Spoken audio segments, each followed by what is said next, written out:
If you can spare it, your gift to the DEC's humanitarian appeal will go a really long way. £10 provides essential hygiene supplies for a person for a month. £50 provides blankets for 4 families. £100 provides emergency food for 2 families per month. It's easy to give. You can donate online at dec.org.uk or call the 24-hour donation line on 0370 60 60 900. If you prefer to send a cheque, please post it to the Ukraine Humanitarian Appeal, PO Box 999, London EC 3A 3AA. To give £10 on your mobile, simply text the word crisis to 70150. Standard network charges apply for calls and you must be 16 or over. Texts are charged at the standard network rate and your £10 donation will be added to your bill. 100% of your donation goes directly to the DEC to save lives and deliver critical support where it's needed.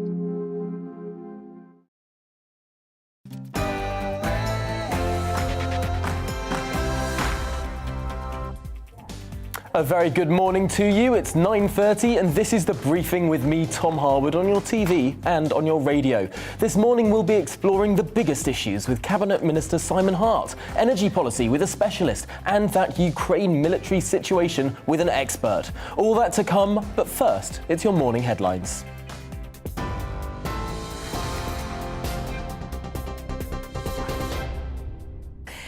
Good morning, it is 9:30. I'm Rosie Wright, here to keep you up to date on GB News. Now, the UK Prime Minister is seeking a tough response from NATO allies this week, having condemned Russia's despicable attacks against Ukrainian civilians in Irpin and Bucha. The Ukrainian president's spokesman said authorities have found what looked exactly like war crimes. Well, President Zelensky made a surprise video link appearance at the Grammy Awards in Las Vegas last night, urging musicians to tell our story. War doesn't let us choose who survives and who stays in internal silence. Our musicians wear body armor instead of tuxedo. They sing to the wounded in hospitals, even to those who can't hear them, but the music will break through anyway. We defend our freedom to live, to love, to sound. On our land, we are fighting Russia, which brings horrible silence with its bombs, the dead silence. Feel the silence. With your music, feel it today to tell our story. The government's former ethics chief has reportedly been fined over the Partygate scandal. The Daily Telegraph says Helen McNamara was fined £50 in connection with a leaving do that was held in the Cabinet Office in June of 2020. Shortness of breath, having an aching body and loss of appetite. Well, they're 3 of 9 symptoms that have newly been added to the official list of COVID-19 signs of illness. Infection levels of coronavirus have hit a record high in the UK, with almost 5 million people estimated to be currently infected. EasyJet cancelled more than 200 flights over the weekend, blaming high levels of sickness and then staff shortages from COVID infections. 62 of those flights had been scheduled for today. On what is, for many of us, the start of the school Easter holidays, other delays have been reported at the Port of Dover and Manchester and Heathrow airports. You're up to date on GB News. We're on your TV, online and DAB Plus radio. I'll keep you up to date across the day. Now let's head to the briefing with Tom.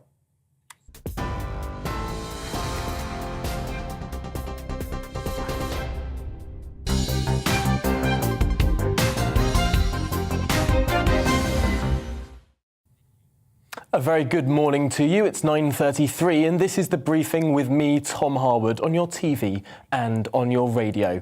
Now, we're going to be talking about a lot this morning. Of course, there are some big issues coming up this week despite the parliamentary recess. One of those biggest issues is, of course, the energy strategy, which we're expecting later in the week.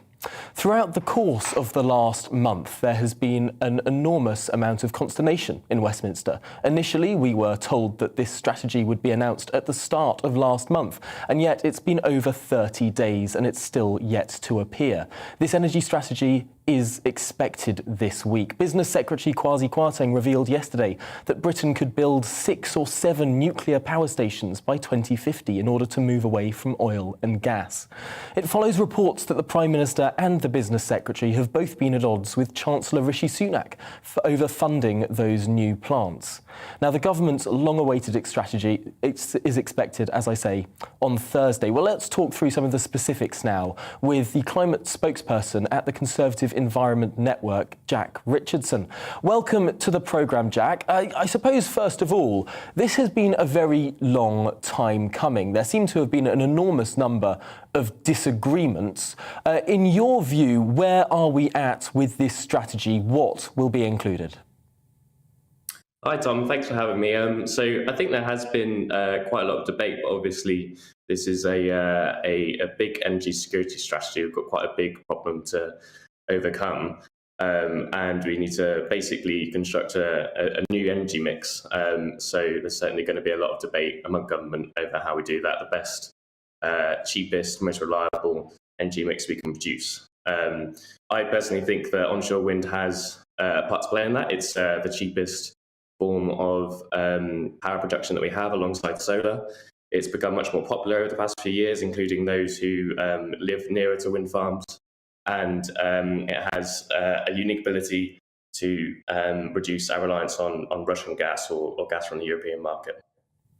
It's remarkable that this seems to be one of the biggest sticking points of the strategy. According to reports, it seems that the Prime Minister has won that battle over nuclear power. We will be getting a lot more nuclear power stations. However, they do take years to build. The question is, what comes up as we build that capacity that may well serve us well 5-10 years from now? What do we do in the meantime? I suppose one of the big arguments has been to make use of our natural gas here in the UK, which we sit on a wealth of. There seems to have been a lot of disagreement, and we're not quite sure whether this is going to make it into the strategy or not. In your view, why do you think there's been so much consternation over the issue of making use of our own gas reserves? I'm not sure there has. So the base secretary has made clear that we're going to be continuing to invest in North Sea oil and gas production. We still have the policy of maximum economic recovery in place. That's been in place since 2015. I think that the strategy now, though, is to get off gas, which we don't have any control over the price of. And the best way to do that is certainly renewables, because they're cheap, they're popular. The more wind or solar that we use, the less expensive gas that we need. And of course, people are still very worried about the climate change, which is still a pressing issue, even if it's a more long-term one than energy security.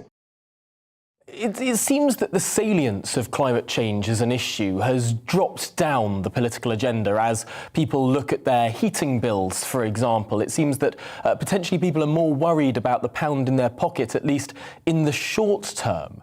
Does it not make sense to lift that moratorium on fracking, as well as going hell for leather at, for example, solar and wind? Does it not make sense to have some of those hydrocarbons used in the short to medium term, particularly before that nuclear baseload can be set up? So I think the important thing to remember here is that nothing cuts bills quite like renewables now, because they are the cheapest form of power production that we have. With onshore gas, even if we did take the 3 to 5 years of exploring to see if it was even commercially viable, it still wouldn't be able to cut gas price, which is set at a European level. So onshore wind, offshore wind, solar, those are definitely what you need to bring online if your aim is to cut bills. The other thing, of course, would be insulation, and the Chancellor moved a bit on that in the spring statement by reducing VAT on home upgrades. So I think reducing the amount of energy that we waste is also another way to cut bills. So yeah, there's two things. If you want to cut bills, it's renewables and insulation are the key ways. What are we looking at in terms of the popularity of these renewables? Of course, at the start of the last decade, there was a huge amount of disagreement over the production of onshore wind farms. Lots of MPs are still particularly reluctant about approving them within their communities. Now, some opinion polls seem to have shifted on this issue, but the overall mood music in Parliament seems different. Yeah, so, I mean, Conservative Environment Network, we have a parliamentary caucus of about 130 to 133 MPs. A lot of them are very much up for offshore wind, these days. And I think the public's come with them. And I think there's 3 reasons for that. It's cheap, so it does cut bills, especially when developers offer direct money off bills. So Octopus, for example, is offering up to £350 to those who live within 3 kilometres of a wind farm. There's the renewed security rationale, which wind can definitely be part of to reduce our reliance on volatile gas. And the third thing is, like you said, the opinion polls show that those who live in rural areas and Conservative voters who tend to live in rural areas more than urban areas are definitely much more up for onshore wind farms. And I think that's just a development that MPs are very much aware of. It's a fascinating development there. I suppose this story will run as in the run-up to Thursday. For now, Jack Richardson, thanks for joining us here on The Briefing to talk through those issues. Well, let's head straight to Westminster now, to Cabinet Minister Simon Hart, Secretary of State for Wales, of course. Welcome to the programme. First of all, let's continue this discussion on energy. Why on earth has it taken over a month since the Prime Minister said an energy strategy would be announced in just days? Yeah, I don't read too much into it. I know sometimes people are very conspiratorial about what these delays mean. It normally means that a paragraph needs to be redrafted here or a sentence rewritten there. So these are huge decisions. It's a really significant announcement. And the fact is that you've got to get a lot of buy-in, as you pointed out, Number 10, Treasury, Bays, Wales Office. You've got a number of different moving parts. So inevitably, and quite often, there's a bit of delay built in. So I don't see it as any more serious than that. See more onshore wind farms built across the United Kingdom? I missed the question, but I heard something about onshore wind, so I think I know what the question was. I'm pretty well where Grant Shapps is on this. In Wales, for example, I think the huge potential is around floating offshore, where there is a really, really big potential to produce energy in huge quantities, but also to create thousands of long-lasting and very well-paid jobs. I think onshore is more complicated. I think it only works in Wales, where you've got significant community buy-in, and that's a very big if. And that community buy-in isn't around just about turbines, it's also about the infrastructure that supports turbines. So I think public support is much more noticeable in the floating offshore sector and, of course, in nuclear, which is where we really think we can make some significant progress relatively soon. And you pointed out earlier on that nuclear is never a very fast concept, but we think with small modular reactors we can move quite quickly, and on the larger scale over a period of, say, 10 to 12 years.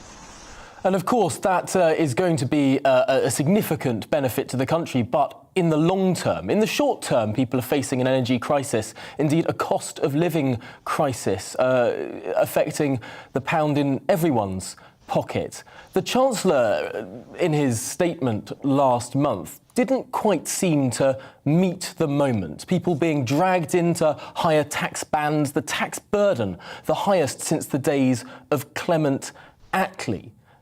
Is this government doing enough to ease the cost of living?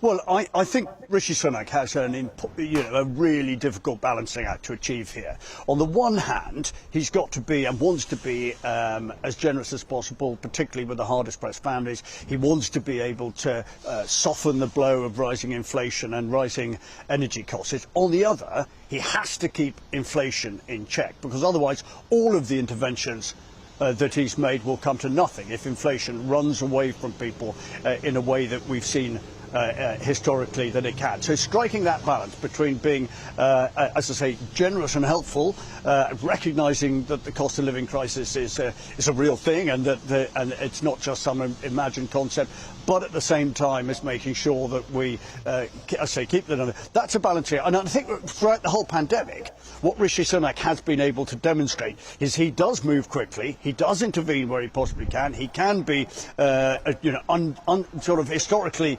unbelievably quick for the Treasury terms in making sure that money gets to people or interventions get to people as soon as possible. So difficult task, and of course with Rishi, it's always a case of never say never.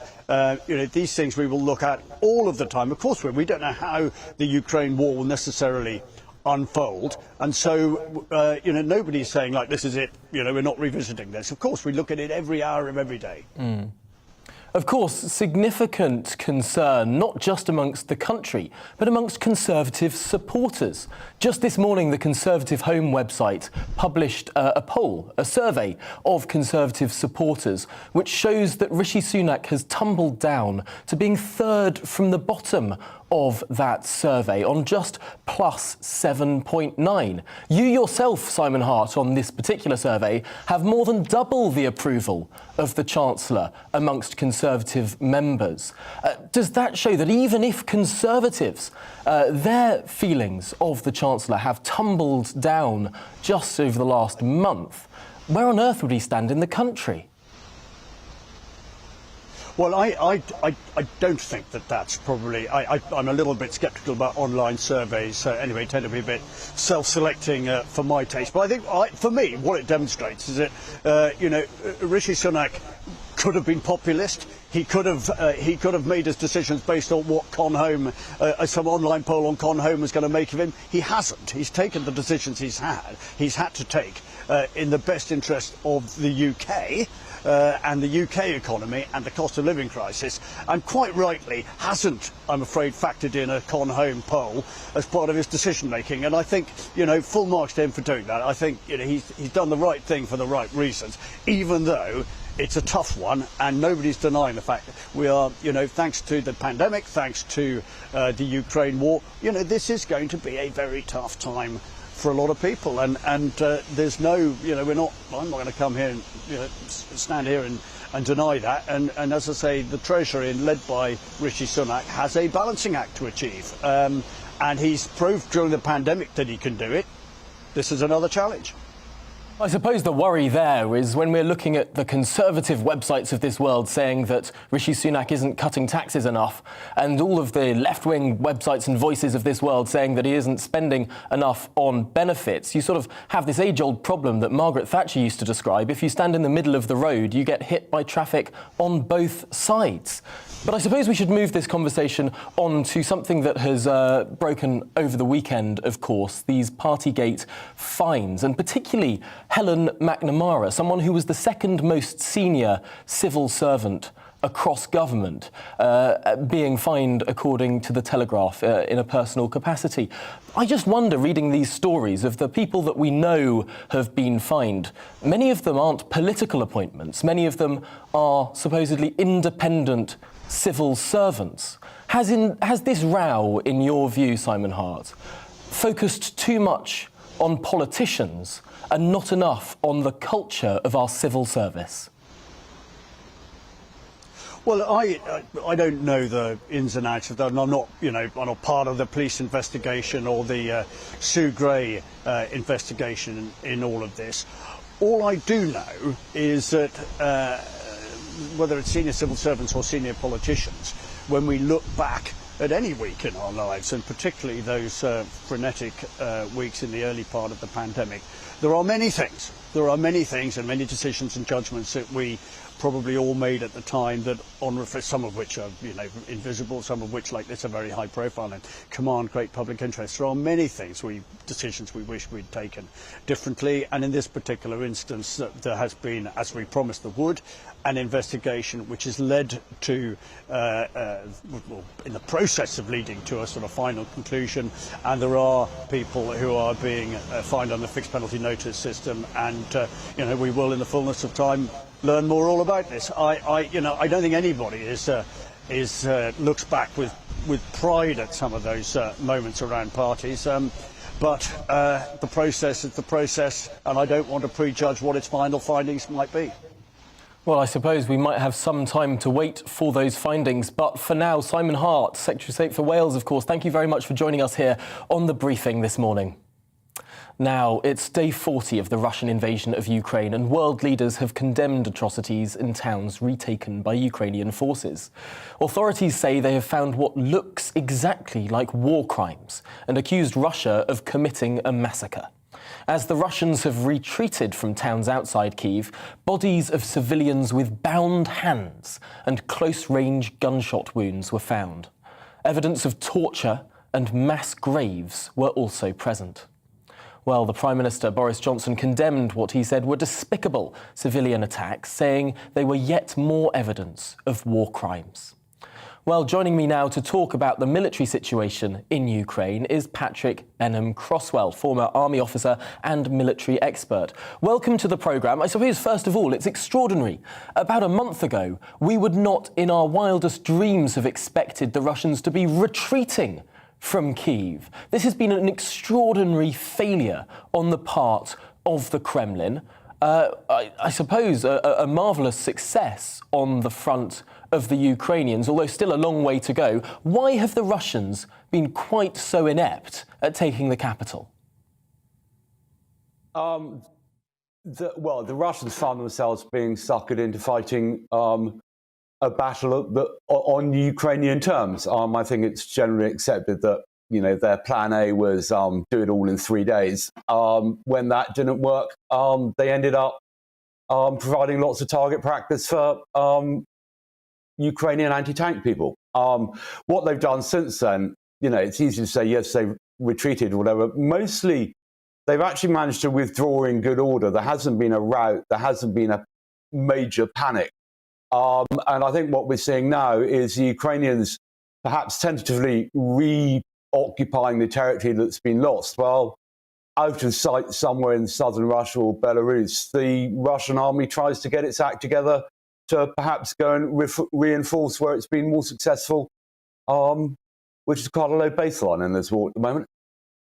Yes, it's extraordinary. I suppose that we're going to see those battle-hardened soldiers move from the north, move from Kyiv, round to the south, to places like Mariupol and all of those cities and towns that we've been hearing so much on that southern coastline, that southeastern coastline of the country. Does this potentially actually, maybe not, is this not the unqualified good news that sometimes it's reported as? Of course, things are going to get a lot worse in those southeastern areas of the country, even though they may get better in the centre. That's a good point. Whether the Russian troops that have withdrawn from Ukraine are better described as battle-hardened or battle-shocked, we won't know. Certainly they haven't come out as victorious, disciplined, efficient fighting machine, and they will no doubt being reorganised to try and achieve that result. With the news that the Ukrainians have been going over the border, hitting oil tanks and possibly railway installations, physically moving, you know, a division of vehicles from the north round to the south of the Ukraine is going to be quite challenging logistic effort. I think we may well not have seen the worst of this because, of course, as the ground hardens and we get back into when both sides can start using armour the way they want to and massive firepower, we could well see a very intense battle going on in the Donetsk and the Donbass. But, of course, the Ukrainians have been trying to get that back since 2014. So I'm afraid it's going to be probably more the same, unless either the Russians give up and go home, which I think is unlikely, or both sides get to a position which they're happy to negotiate peace from. And unfortunately, that doesn't look particularly likely either. No, I suppose there's just extraordinary political pressure, given the morale of the Ukrainians is high, the support of the Western world is behind Ukraine. The idea that they would capitulate to some sort of negotiation where they give up part of their country to an aggressor seems a little far-fetched at this point. I wonder if we're worryingly heading towards a situation of stalemate, potentially, if the Russians reinforce the southeast, the Ukrainians bolster that line. Are we heading for something that could be, rather than a war that's over by Christmas, one that drags on for years with potential huge ramifications for the global economy, indeed for the cost of living here at home? Well, yes, if battles go wrong, they quite often end up being, a protracted stalemate. The classic examples being Korea and Cyprus, where apparently, we've been peacekeeping there for a very long time. I don't think the Ukrainian army is certainly for sure now very confident, very happy, but it's been doing, without wishing to denigrate from their astonishing achievements, it's been doing the easy stuff. It's been killing armoured vehicles in largely urban areas in a stalled attack. If it wants to get serious about recapturing terrain, that's why Zelensky asked for 500 tanks and the MiGs. And so far, we've given him everything apart from 500 tanks and the MiGs. So there is a little bit of it that is perhaps in our control. And that, of course, then brings in the perceived risks of NATO seriously and overtly supporting Ukraine against Russia and avoiding the roads that lead to Armageddon. We're a long way from a conclusion. If we don't have a conclusion, then we either have a lot of heavy fighting to lead to a conclusion, or, as you say, stalemate. The political worry here that the government has repeatedly spoken about is, of course, the difference between what we classify as defensive weapons, those anti-tank missiles, for example, and offensive weaponry like tanks and aeroplanes. The political worry is if we provide tanks and aeroplanes, the Russians see that as a Western involvement, as a provocation, as an escalation. Is that a genuine concern, or should we look to provide those more ambiguously offensive weapons? It may well be a political concern, but it's a false dichotomy. If you're defending, you're there to kill tanks and kill people. If you're attacking, you do the same thing. It's really about whether we're going to enable the Ukrainians to maneuver or not. I'm for sure Russia will be happily sowing any seeds of dissent to delay or prevent significant reinforcement of the Ukrainian armed forces. But if we don't give them the tools, they can't do the job. I mean, it's not going to be easy for the Ukrainians anyway, because although the Russians have been very happy to throw lots of artillery and rockets around, for the Ukrainians to do that, which is a military necessity, of course, they're demolishing their own country. Yes, it's an extraordinary situation, one that I'm sure will roll on and on. I'm afraid we've run to the end of the programme there, but Patrick Benham-Crosswell, thank you very much for talking through those issues with us this morning. Coming up, it's To the Point with Patrick and Anaya, but first, it's the weather. Looking ahead to today's weather, and the UK is looking cloudy, wet and windy for many, much more unsettled than it has been recently. Let's take a look at the details. Taking a closer look into the southwest of England, and there will be rain for many parts this lunchtime. It's also going to be cloudy and windy, though relatively mild. Around London and the southeast of England, and the early rain will clear through the morning, meaning things will be drier by midday with some brightness. It will also be cloudy and wet at times across much of Wales. The rain is likely to be heaviest across northern and western parts. After a wet and blustery morning, there are signs things will be drier, but still cloudy.